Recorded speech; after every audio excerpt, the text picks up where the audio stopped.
Good evening, good evening. Here is my final thoughts on the clutch change that I did on my 88 GL 1500. Mileage marker 39,170.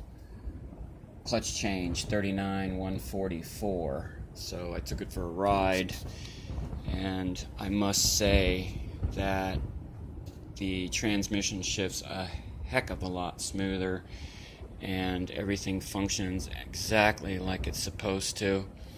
Nice smooth transition between gears, pulling the clutch. I can rock it back and forth, and I'm not a heavy guy, and I ride two up, and I took the wife with me on the ride today, and far as that Barrett clutch, it performs very well, and I'm really satisfied with the outcome.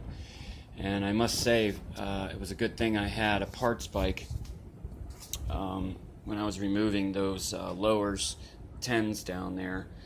A lot of the bolts were rusted, so I'm going to continue to take the 10s from this other bike here and run it on this one here. And I think I got a real winner now, so kudos to me, I suppose. And if you're having issues with your slave cylinder, and your bike's around this kind of mileage, you can bet a clutch swap would be ideal. And I'm in a garage here in my house, and I do have a table lift that I had the bike on, but which made it a lot easier to work on, obviously.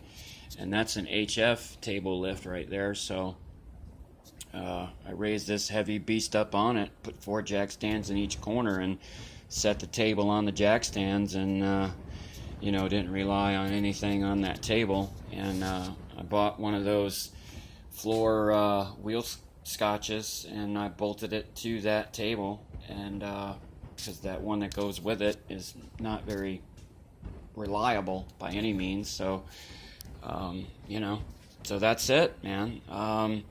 Next thing to do will be the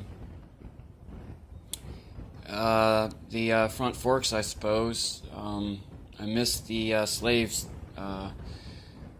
cylinder bleed, but it's really straightforward. You pull the vacuum on the vacuum tool there and fill your fluid and break the bolt and watch the level and watch the line and repeat the process until all the air bubbles are gone. It's that simple. So rubber side down, shiny side up.